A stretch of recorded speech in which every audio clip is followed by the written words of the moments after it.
Let's see. Senator Ernst, do you, Jody? I am here. Yes, I'm here. Can you hear me? Coming through okay, Vivek? You're good there?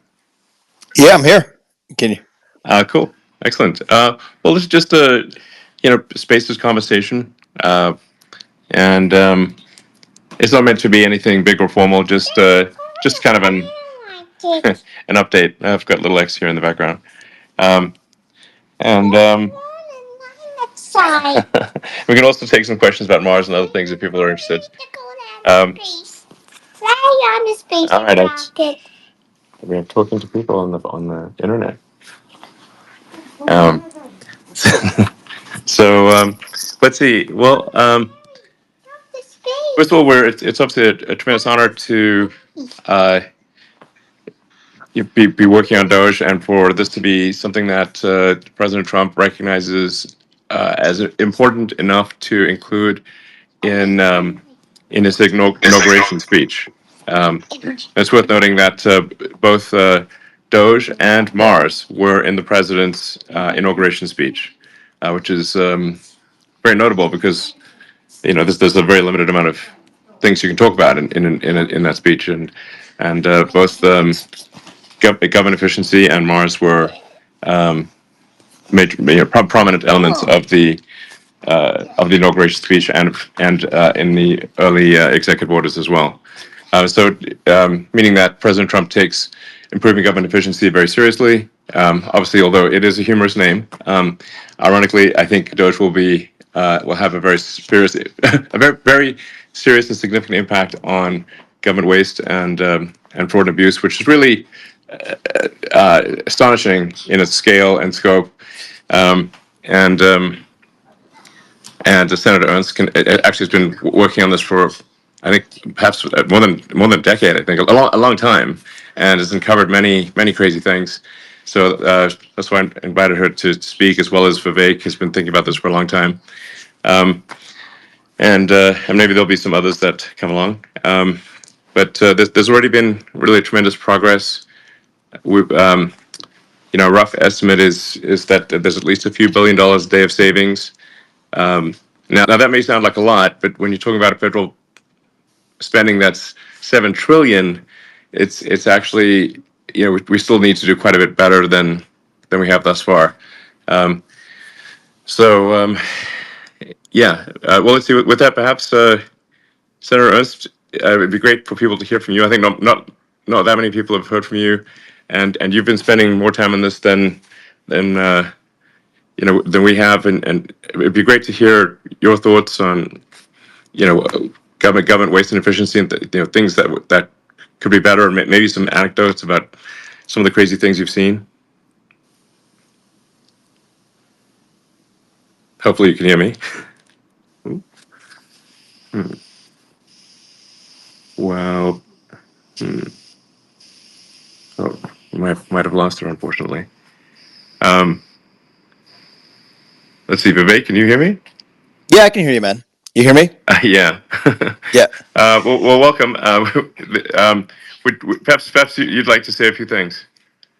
Yeah, I mean, it was cool to lay the foundation for the first couple of months. You've been kicking ass in the last couple of weeks, and it's been funny to watch the public processing of this, which is basically on the side of eliminating waste, fraud, abuse from the government. And the basic idea of a democracy is that the people we elect to run the government should be the ones who actually make the laws Yeah, in Congress, exactly. and the bureaucrats have no place in doing it. And so, I guess my question for you is, 2 weeks in now, the thing we're taught is that we have three branches of government, not four. Right. What's your experience now, 2 weeks in? Is there actually a fourth branch of government? There most definitely is. And this is actually really what Vivek's saying is really goes to the heart of the problem. Um, the in order for us to be a true democracy, a functioning democracy, the government must be responsive to the people. That's literally what democracy means. However, when you have a vast unelected bureaucracy that is not answerable to the public, and where and if the elected officials, if the president, the the people in Congress and the Senate actually don't have, if they don't have the power to affect the bureaucracy, and it's actually extremely difficult to affect the bureaucracy, then you do not have rule of the people. You do not have democracy. You have rule of the bureaucracy. And this is obviously wrong. It is unconstitutional. And it is imperative, therefore, that we return power to the people of the country and not have tyranny of the bureaucracy, which we most definitely have had to follow to a degree that is absurd. As Vic said, this it's not just that there's an unconstitutional fourth branch of the government, but it is arguably the most powerful branch of the government. Joni, I see you're back. Would you? Yes. Can Yeah, you hear me now? I can. Yes. Yep. Yep. I apologize, gentlemen. Yes, it hopped to my laptop. So, I've been working on this for, as Elon said, over a decade now with my Squeal Awards, and there are many in Congress that actually really do care about this. The Absolutely. problem, the problem, I think, is there are not enough of us Yes. that have paid attention to this. And so while I highlight a lot of the abuses, and you wanted some anecdotes, Elon, and I've shared a number of those with Well, you you've and got some zingers, Vivek. so it's like I think if the Oh, public just like oh, it's hard to resonate. It's hard for the public to resonate with statistics because it's sort of like, but people can really resonate with powerful anecdotes. oh my And gosh. yeah, so do we lose you again? Hopefully not. I mean, Oh, Joni had a yeah. bunch of them. Yeah, you had a bunch of them, Joni. Yeah, I did. So, sending kitties to spas to find out whether they produce less fur balls, heck up less fur Really? balls. So, yeah, we've spent taxpayer money on that. We put shrimp on a treadmill to see how fast they run. I'm sorry, but, all of these things, while they may be fun, why are we spending taxpayer dollars on them? And it Right. goes to the point of we've sent millions of dollars to China to study what? COVID. Well, yes. We saw how that Yes. ended. Well, in fact, it's pretty outrageous that the the COVID the virus was developed in what is like a lab in Wuhan, and yet was funded by U.S. tax dollars, Hmm. which was simply routed through this sort of fake nonprofit EcoHealth, Hmm. because the government, the U.S. government can't give directly to China, so they just gave to EcoHealth, knowing that it would go to China. So our U.S. tax dollars were used effectively to, in the end, kill Americans, which is insane. Absolutely insane. And I know, Elon, you have been on USAID. You Yes, have really, and so that's the hornet's nest for sure. this was another one of my efforts. Yes, And this began years ago, when we were trying to figure out what they were doing with our American taxpayer dollars that were going to support humanitarian efforts in Ukraine. So I wanted to know exactly how those dollars were being spent, and right. not A just in. reasonable request. Yes. Oh my gosh. And I shared this with you earlier, Elon, just privately, but we got all kinds of threats from USAID because I was trying to exercise my oversight capacity in Congress. So I mean, they, that's just shocking. I mean, it's oh, how I mean, honestly, it's outrageous that a taxpayer-funded organization would threaten a U.S. senator uh, who is simply trying to figure out if American taxpayer money is being spent correctly and not fraudulently. yes. And so what my staff and I had estimated was that 30 to 40% of the USAID's awards would go to indirect costs. So their overhead, their rents, That's employees, a hell things of a like that. rent. What Oh, are they so, living in, the Taj but Mahal? hey, but Vivek, okay, but get this. But okay, after months and months and months of obstruction where USAID wouldn't let us in, they told us the NICRA, the negotiated indirect cost rate agreements, it's a lot of, government jargon. But anyway, the indirect cost, they said that the database, oh, it doesn't exist. That was a What? lie. That was a lie. It was false Yes. because we found it. And then we were Okay. told we weren't allowed to access the database. And then that's when Congressman McCall and I came together and we launched an official congressional investigation so that we could gain access to the rates. Wow. And then after about 6 more months of negotiations, then my staff was finally allowed to access very limited data. They were allowed to go into a room and they couldn't take notes. They were on camera the whole time.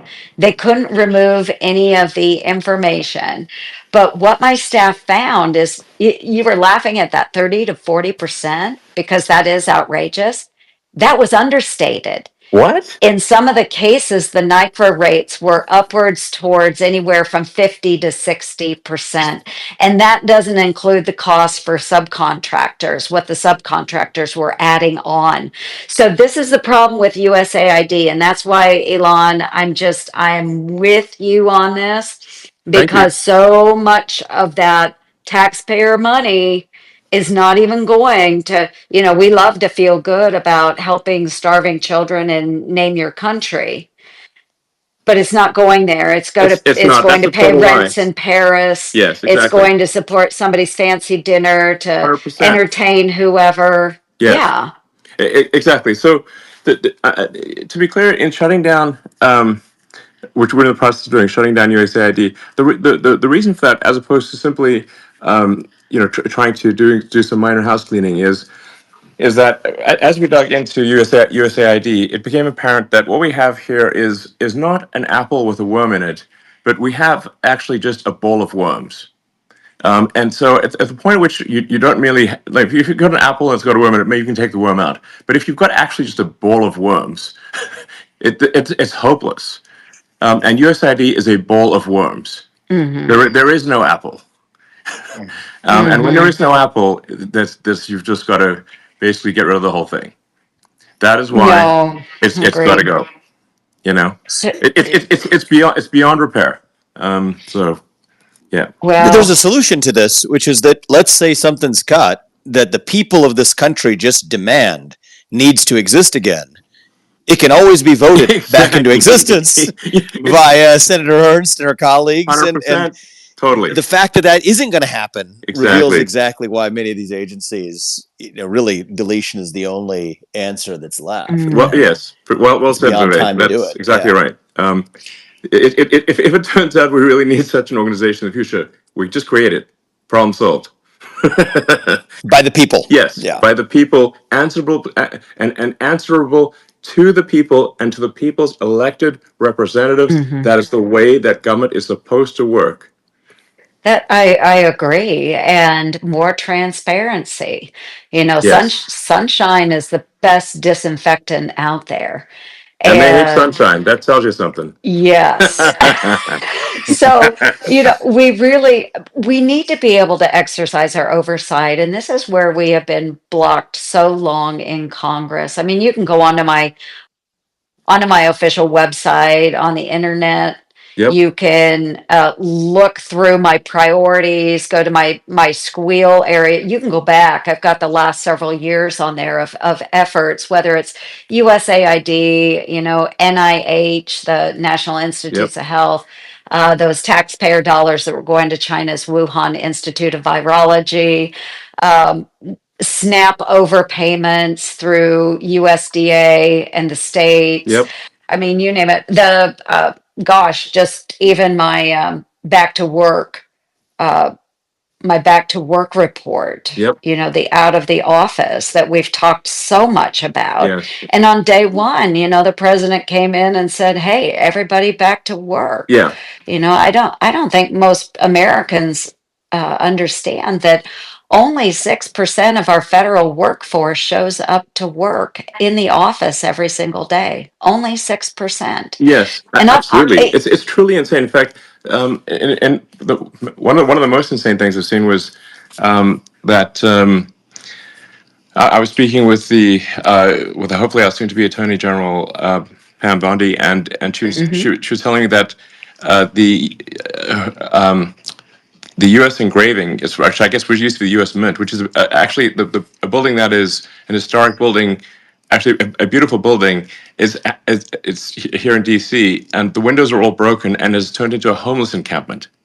That means like this. Nobody, oh, it's somebody like this. No one comes to work to such a degree that this beautiful building has all the windows broken and is turned into a homeless encampment in downtown DC. That's how absurd it is. It's beyond belief.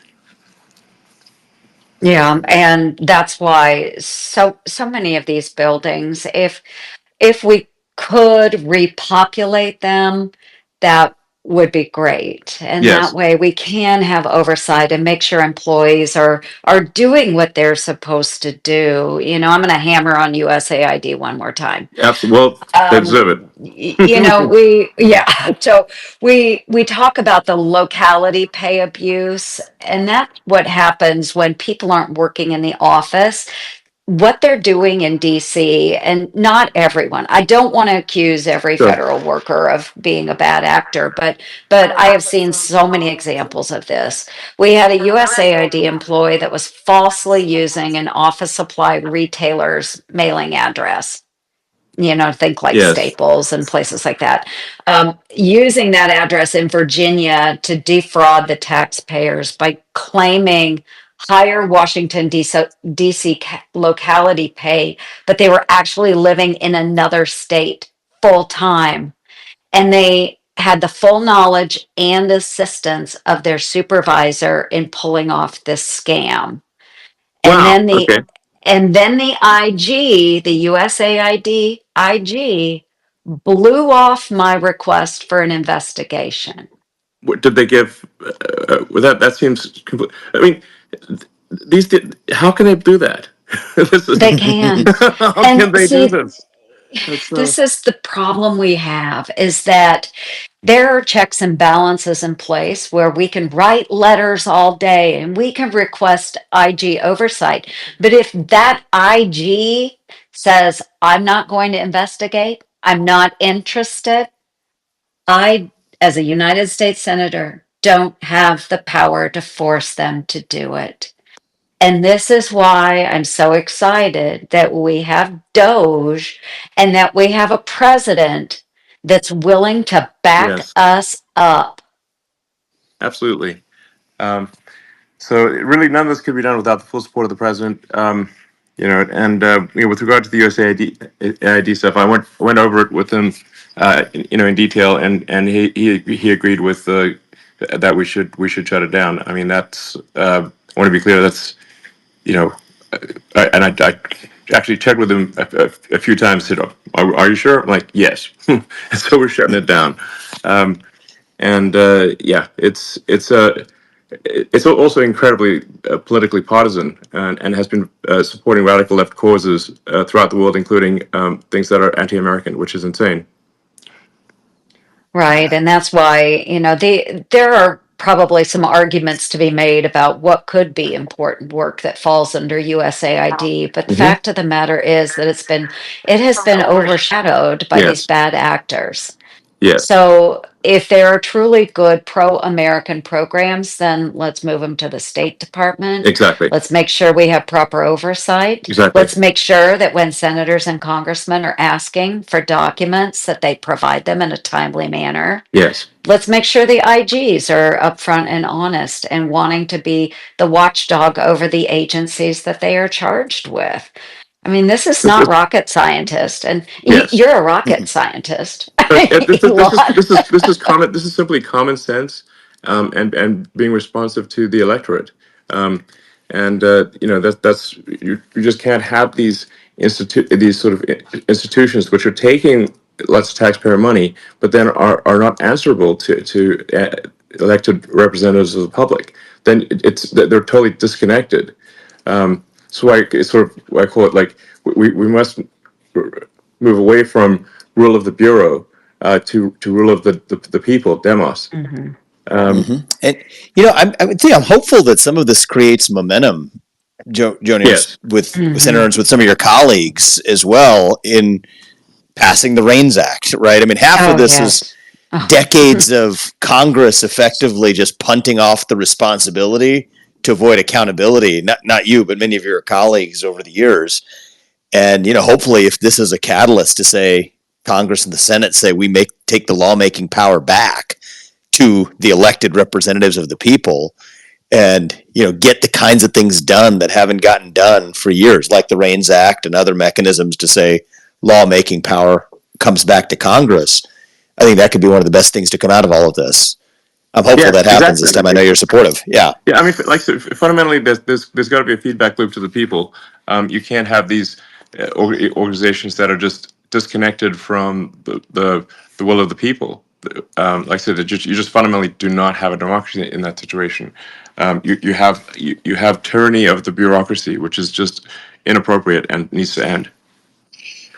By the way, Len, who's pumped up about you bringing everybody back to work is actually Muriel Bowser, mayor of D.C. Okay. I mean, you're talking about the homeless encampments.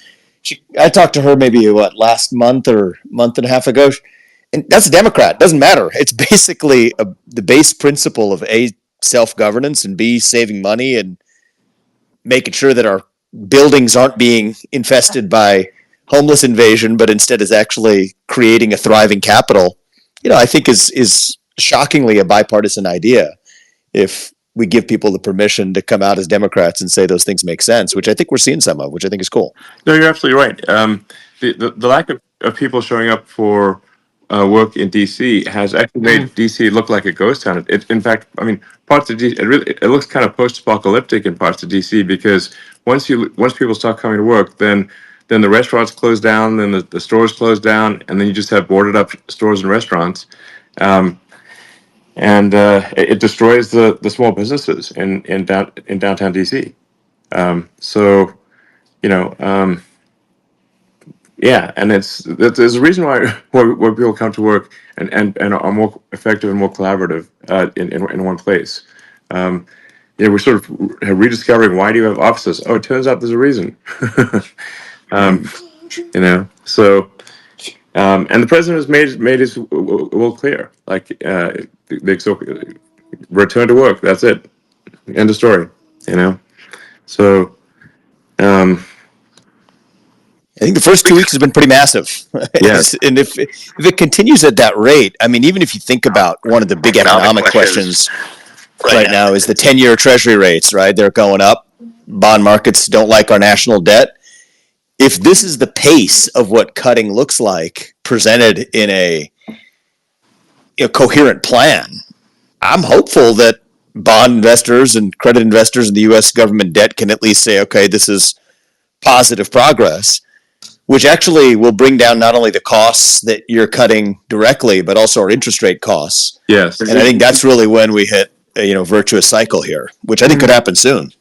No, I agree. Actually, the bond markets do not currently reflect the savings that I'm confident we can achieve. And I'm giving a talk later this week with J.P. Morgan Chase and Jamie Dimon, and that'll be obviously a financial audience, and really to say, look, if you're shorting bonds, I think you're on the wrong side of the bet.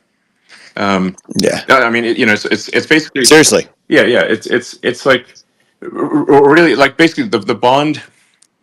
I mean, there will be less debt needed as we stop wasting taxpayer money on crazy things like whatever the $50 million for condoms to Gaza, which I suspect didn't actually end up being condoms in Gaza. That's a lot of condoms, guys. What is that, a super tanker of condoms? I mean, how many do you need? Oh my gosh, you guys. That's a real line item. That's not a Well, is this fiction?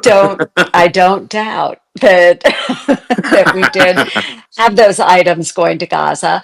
I don't know if it was that many, but this No, is no, the that was the line item. It was $50 million. but I'm pretty this is the sure. problem. Yeah, Well, it was probably that line item, but God knows yeah. what it What was it really? was. Yes, Right, exactly. exactly. But that's the problem we have with the budget and Yeah, why when monies flow through all of these entities, we may have a line item that goes to say USAID and or maybe goes through USAID to the United Nations, and then from the yes, United Nations it goes to a subcontractor, and from that subcontractor it goes to someone else.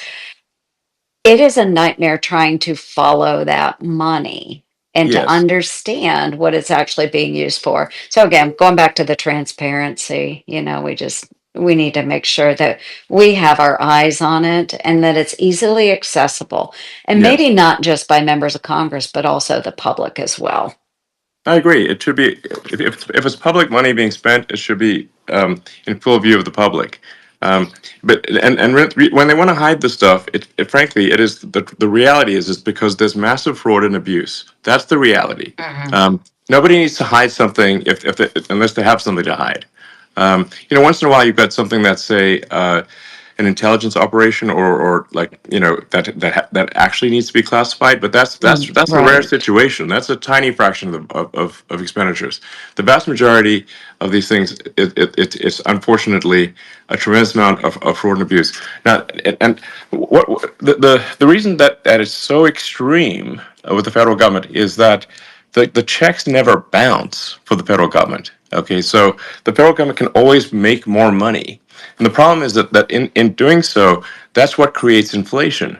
Something that I really want to reinforce for people is that it's government spending that creates inflation. So when you see prices go up at the grocery store, it's because the government spent more money than it brought in taxes, increased the money supply, diluted the value of money, and made your paycheck go uh, be less valuable. It meant like the prices are going up because of government induced spending of government spending that results in inflation. So now it's just very important to connect those dots because people don't they sort of think like, well, maybe the supermarket's taking advantage of them, and they're not. You can look at the financials of the supermarket; they have like 2% margins. So it's got nothing to do with price gouging of the supermarket. It's just that the government spent too much. That increased the money supply and diluted the value of somebody's paycheck, and that's why the prices go up at the grocery store. So, but the good news is. If we solve government overspending, and the money supply grows at the same rate as the output of goods and services, there will be no inflation, and the prices in the supermarket now will be the same as the prices in the supermarket in a year, and that's a super big deal, and that really affects people's lives. That's what we're aiming for, and we're going to do everything possible to succeed in that goal. And I think every dollar saved, I mean, the problem you just mentioned, Elon, is exactly why 10-year interest rates on US treasuries are persistently going up. Even if the government's trying to make them go down, the market's bidding them right back up. Yes. But conversely, for every hard dollar actually saved, right? So how many ever billion it was in the first 2 weeks, it's almost like a 2-to-1 saving, because that means that the interest rate that lenders to the US government charge will go down Yes. at a time when the interest rate payment itself on our national debt is one of the biggest items of our federal budget. Mhm. Yes. So Mhm. that automatically comes down for every one of these other savings. Exactly. And the only thing to be presented as a coherent plan, which I think you're already beginning to do, that alone, I think, will have a 2-to-1 savings for every hard dollar that's actually saved, because you get the interest cost next year that comes down as a consequence as well. Yeah, that's actually a very good point you just made, Vivek. I just want to basically repeat that and reiterate that for the audience. Um, when you actually get a double benefit when you bring down government spending, and it's a very important double benefit, which is that you stop inflation and interest payments go down because the government is no longer borrowing money. So if the government is borrowing money, it's actually competing with everyone else to borrow money, and that drives up the interest rate. So So if we solve government spending, in a nutshell, your grocery bill stays the same, your mortgage payment goes down, and your car payment goes down, and your credit card bill goes down. Exactly. Amen. I mean, I think that's what the people of America want. I mean, obviously, Yeah. Yeah, and I that's a couldn't good agree. goal. I couldn't Yeah, agree more, gentlemen. I mean, it's really important. And I'm sitting here tonight in Iowa, and I took my mom to church this morning, and man, everybody at church, we all kind of stand around afterwards and visit, and everybody's just really excited about the opportunity that the new administration is bringing, because costs are just through the roof for people in my neighborhood in yeah, Southwest Iowa. I mean, it's hard. These are folks just getting up every single morning trying to do their job and do the best. And yet we as a government have failed to listen to their needs, and then to be able to cut the spending at the federal level, to make sure that their taxes stay low, and make sure that we are paying down our debt. No more deficit spending. Let's try and balance this budget as best we can. And we've heard plans from, Ron Johnson and others in the yeah, Congress, but we've really got to get serious about it, because, like, every one of my constituents owes $67,000 to our national debt. That's yeah, and that's outrageous. and it's getting worse over time. So, really, if we don't do something about it, America's going to go bankrupt. That's the fact. So we must do something about it. It's imperative.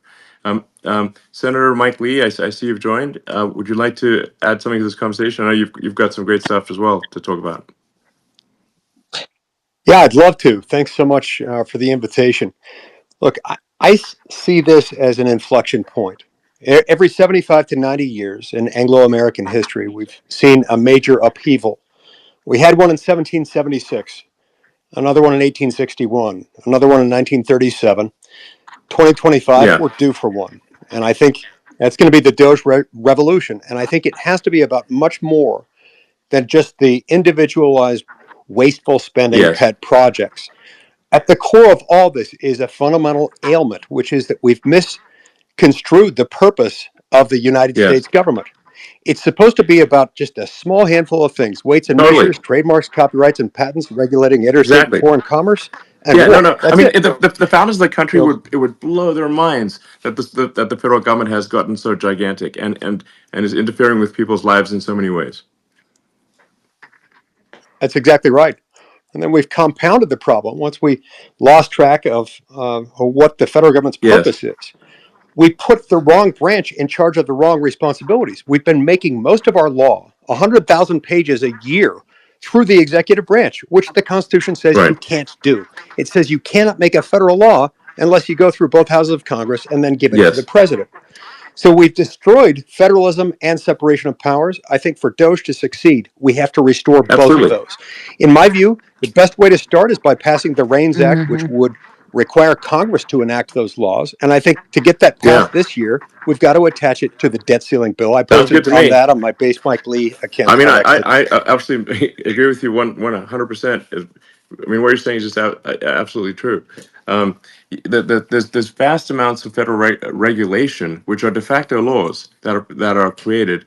That it's an incomprehensible amount. It's literally no human could possibly even comprehend it. If you tried your hardest your whole life, a single human could barely understand a small fraction of the regulations that and these regulations, if you look at them, there's millions of them, and it's not like any one regulation is the showstopper, but it's I mean, the way I sort of visualize it, it's like Gulliver. Like, America's like Gulliver, tied down by millions of little strings, and we need to cut those strings and free the giant. But yeah. Exactly. That's exactly right. And those laws, which they are laws, those will put you in prison. Those will shut down your business. Those will ruin your Yes, life if you disobey exactly. them. No different than any other Yes, law. it's totally crazy. Um, Well, it is and exciting. Elon, isn't it true? President Trump has has an executive order that says for every one new regulation that is put into place, 10 have to be rescinded. Yes. Yes, and now, of course, the the bureaucracy is going to try to game that by like having the one regulation, Mm, sort of, when like somebody says, "Well, I have," everyone can ask one question, but then have a question in like 10, in like 10 parts. hmm. So it's Yeah. possible to get it's possible it's possible to game the regulations. So I think in addition to that executive order, which I certainly applaud, I think we need to go in and do wholesale uh, uh, removal of regulations. Like regulations basically should be default gone, not default there, default gone. Um, and if it turns out that we missed the mark on a regulation, we always add it back in. These regulations are added willy nilly all the time. So we just got to do wholesale spring Yeah. cleaning of regulation and get the government off the backs of everyday Americans, so people can get things done, and the government doesn't have a sort of boot on the neck of the average Americans, which is because what are the the core founding values of this country? What has made America great? What will lead to further greatness is a focus on merit, that you get ahead as a function of your hard work and skill, and that you have freedom. It's free. It's both the land of freedom and opportunity, and if the government has millions of regulations holding everyone back, well, it's not freedom. We've got to restore freedom. And by the way, that's copied, multiplied, and 50-fold higher, where each of the 50 states then do the same thing. Yes. And many of these federal regulations are duplicative of the states doing the exact same thing, where the bureaucracies in each of the states are behaving like the federal government. So you think about the impact on people's lives, it just layers one on top of the other. And, like you talk about zero-based budgeting, I really like this concept of zero-based regulations, where Yeah. the default is nothing and build back on Default top. nothing, exactly. Right. I mean, it used I to mean, be that's what our like, founders wanted. yes, Yeah. absolutely. It used to be like, and not that long ago, if you wanted to start a business, you just start a business. You just go, you just No open a license. store. You can just do it. The government's not like prying into every part of like, get the license for this, do the license for that, get 17,000 permits. I mean, like you look at LA, and like how it's like, I mean, when I lived in LA, it was hard to get a permit to remodel your kitchen. And now, with this disaster that's happened in LA, this terrible tragedy, just the sheer number of permits required to build a house are staggering.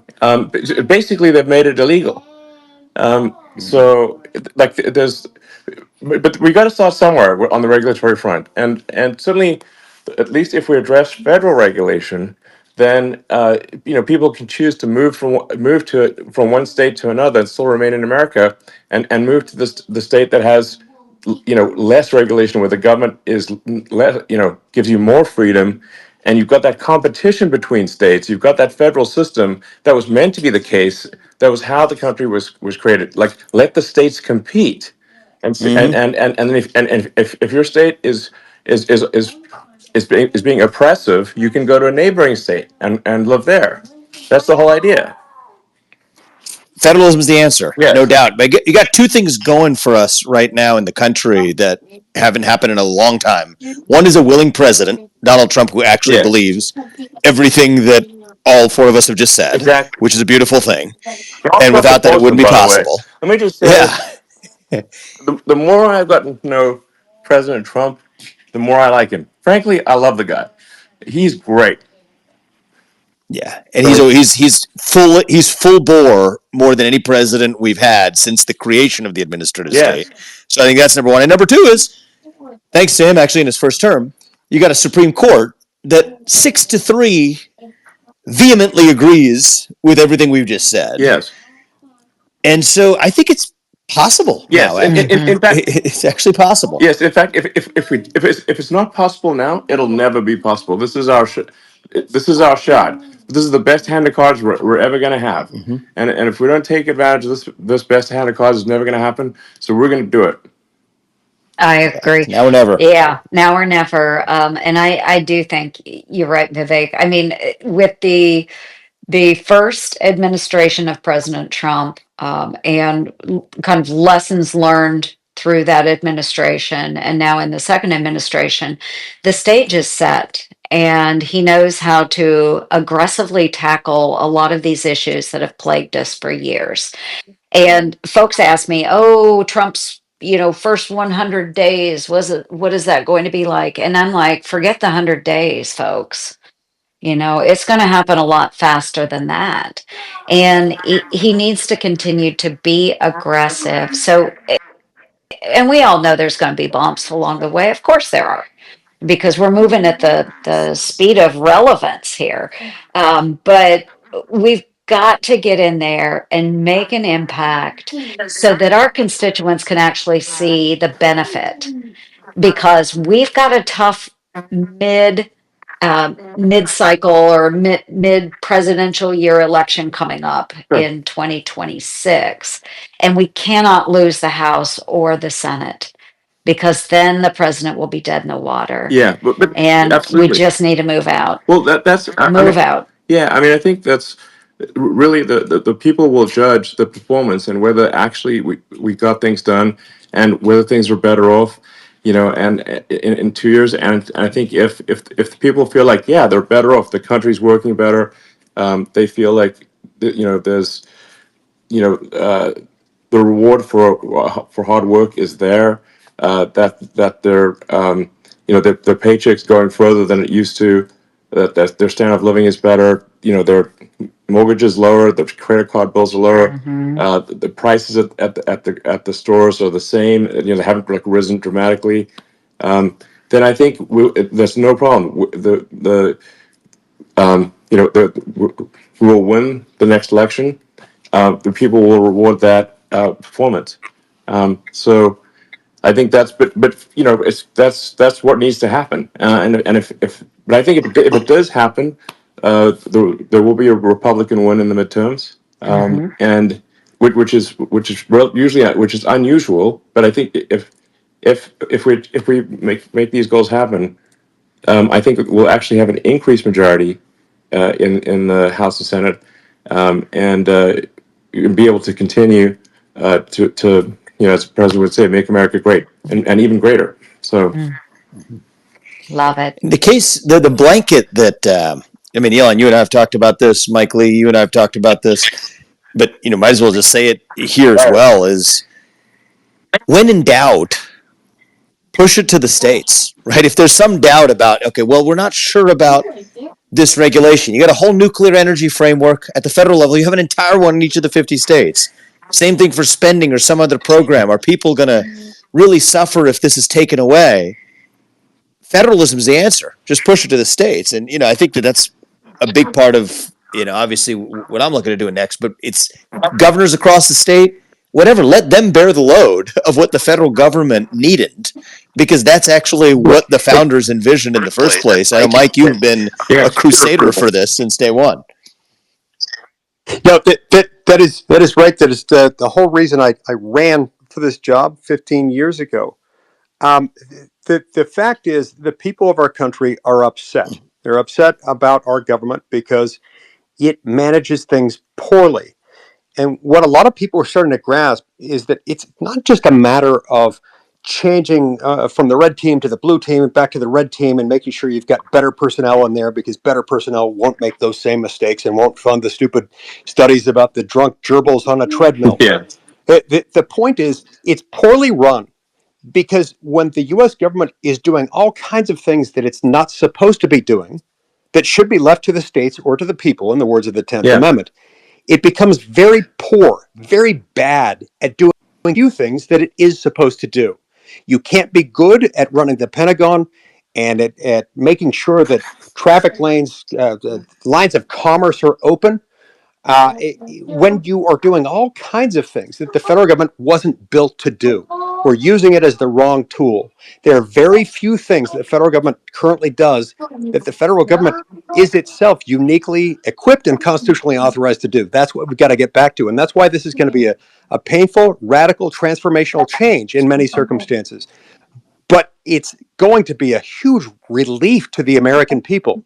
Once we get through the initial shock, and once we get through this stage where the media is telling us the sky is going to fall, dogs and cats living together in the streets, apocalyptic stuff, once they realize that's not true, they're going to feel this huge burden lifted. That's what we Yes, want. We want a better future for America. We can't get to absolutely. returning to our founding document. Exactly. Couldn't agree with you more.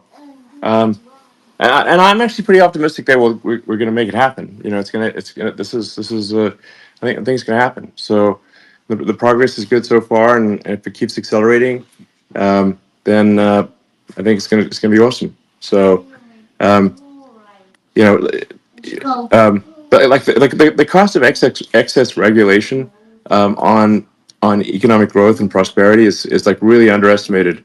Like if you basically don't even allow people to do things, like make it illegal, well, you can't, the builders can't build. Man, America is a nation of builders. um, and but we need to give the builders permission to build, and that's really what deregulation is all about, just letting people Yeah. do things. I mean, deregulation and meritocracy Yeah. go hand in hand. Actually, they're two sides of the same coin. And you want to actually measure Doge's success is not just the deficit reduction. I don't think that that's the sole metric, although it's a really important one. And bringing down the national debt and the interest payment costs as a consequence, that's really important.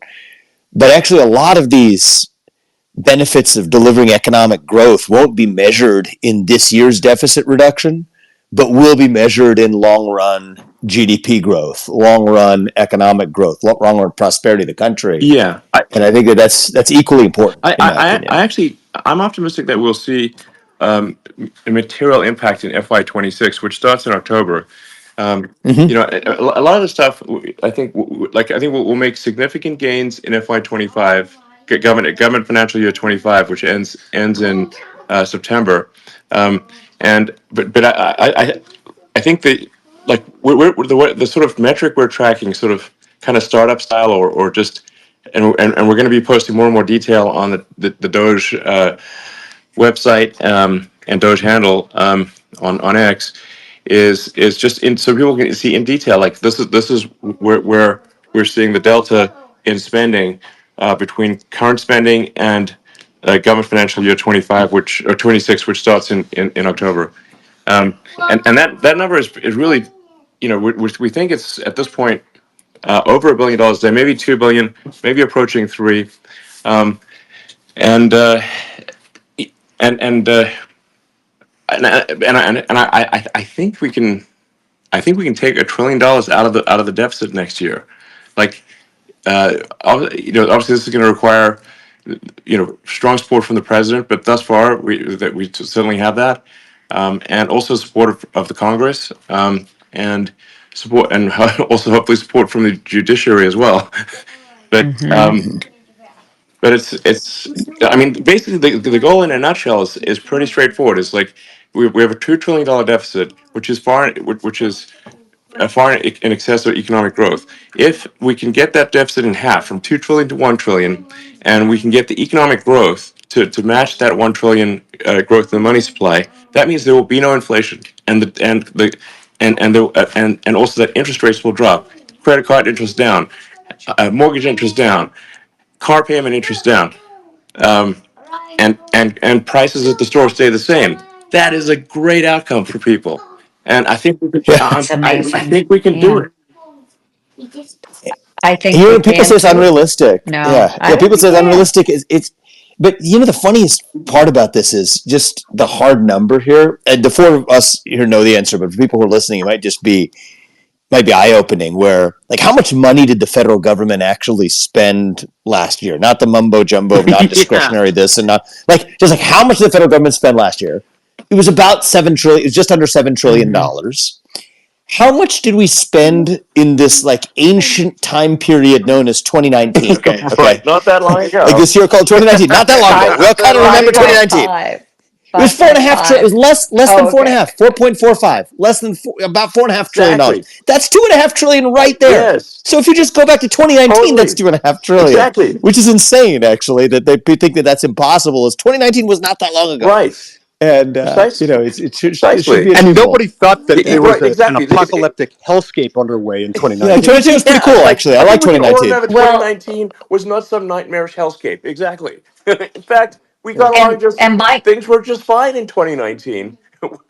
Mike can vouch for this too, though. What we saw with COVID, as we were pushing all those dollars out the door, they started a lot of programs with those dollars, and people just continue to expect those dollars to come, even though we're way beyond COVID. Yes. Way beyond Well, COVID. so often people will say like, well, you can't reduce deficit that much because what about all the entitlement spending? Like there's the sort of guaranteed spending. Well, but here's the thing: and especially during COVID, as you're alluding to, there was actually a massive growth, a massive increase in the amount of fraud and waste in entitlements, with like fake people like collecting Hmm. Social Security, like bogus payments to Medicare.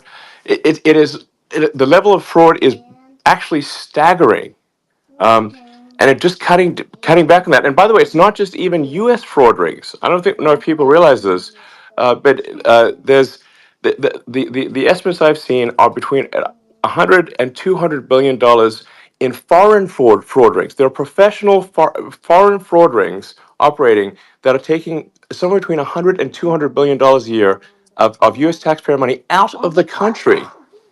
And a lot of people realize that. And like so the fraud in that case isn't even going to American fraudsters. It's going to somewhere in other countries. Well, Ilan, I sent that example to you the other day. Sat down with a friend of yours, works in ID technology, Yeah. and he showed me that video of a deep fake where it was a Chinese scammer trying to receive U.S. federal government benefits. Just Yes. it's outrageous. But so much of that money that Chinese scammers are taking out of the pockets of our taxpayers. Yes, and I mean, there's really there's American entitlements are being defrauded by people not even in the U.S. From many other countries because the fraud controls are so weak on the entitlements programs. The due diligence is so bad that it's actually possible to operate hundreds, if not thousands, of fake people and get entitlements sent to you that you then take the money out of the country, out of the United States. This is happening as we speak. It's utterly insane. So this is why I'm actually quite optimistic that $1 trillion can be saved just by addressing waste, fraud, and abuse. It it's it's I while it's a lot of work, I don't think this is some insurmountable task. I am confident it can be done, and we'll do everything in our power to make it happen. Um, and I think that'll be if we succeed. And I hope I'd like to ask for the support of the American people because we're going to get a lot of opposition. Because let me tell you, like from the what I remember most from one of the things I remember from the PayPal days was that who complains the loudest is the fraudsters. Okay, so like so when somebody was trying to commit fraud to PayPal, where we would see the most amount of righteous indignation, like it would be like immediate over the top righteous indignation was from the fraudsters, not from honest people. Because honest people are like, oh, I think there's something wrong with my account. I wonder what's wrong. Let me inquire. And but the fraudsters will come at you immediately. This is it's like a tell that someone's actually doing fraud because the level of sort of faux outrage is way over the top. So we're going to get a lot of that. A lot of people claiming with fake outrage, claiming that they're sort of sort of a single mother with kids just trying to feed them. Meanwhile, it's like some dude operating a fraud ring out of another country. Actually, Hmm. that's what the kind of thing we'll see. Um, so really, I would like to ask for the support of the American people in pursuit of this goal, um, and bearing in mind that we're going to see some pretty outrageous stuff from the fraudsters as we crack down on fraud. They're going to be the loudest complainers. So, to anyone in America listening to this, your support in pursuit of this goal is very much appreciated. Thank you. Oh, absolutely. And thank you, Elon and Vivek. I think we've got a ways to go, but I'm glad it's rolling along. And this Doge has been the most aggressive effort really to downsize or right size our government since probably at least the Reagan Revolution. So just excited to be part of it and have the support of the American people as we move through and, make them squeal in Washington, D.C. Yeah. Thanks to DJT. Thank you, Elon. And you keep kicking ass. And when in doubt, send it to the States. Yeah, exactly. And we'll take care of it there. Exactly. All right. So. Cool. Well, thank you, Senator Lee, and perhaps one day Senator Ramaswamy, well, Governor Ramaswamy at some point. Yeah, that's kind of the direction we're headed.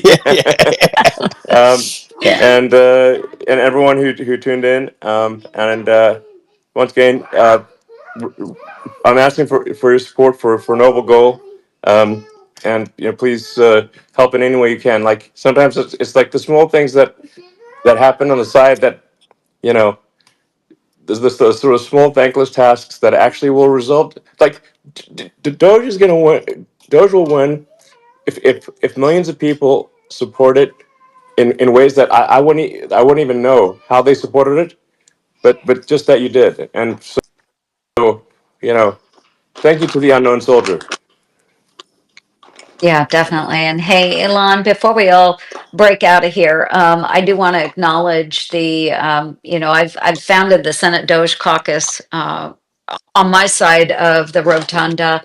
We've got some great co-chairs over in the House as well, with Pete Sessions and Aaron Bean and Blake Moore. They have got now, I think, over 100 members of Congress that have joined the Doge caucus, and we've got 18 and climbing in the United States Senate as well. So That's great. you and the president and Vivek have all kind of really gotten everybody to come together, and I'm just really grateful that we have an outlet and are able to do this. So thank you all so much. That sounds good, and we'll be doing this every week. So I look forward to having members from the House and other contributors, and try to keep the people informed and of the progress, and I think it'll be very interesting to follow along. So thanks everyone. Thanks so much, Elon. Thanks, guys. Whoa, this is the wrong way.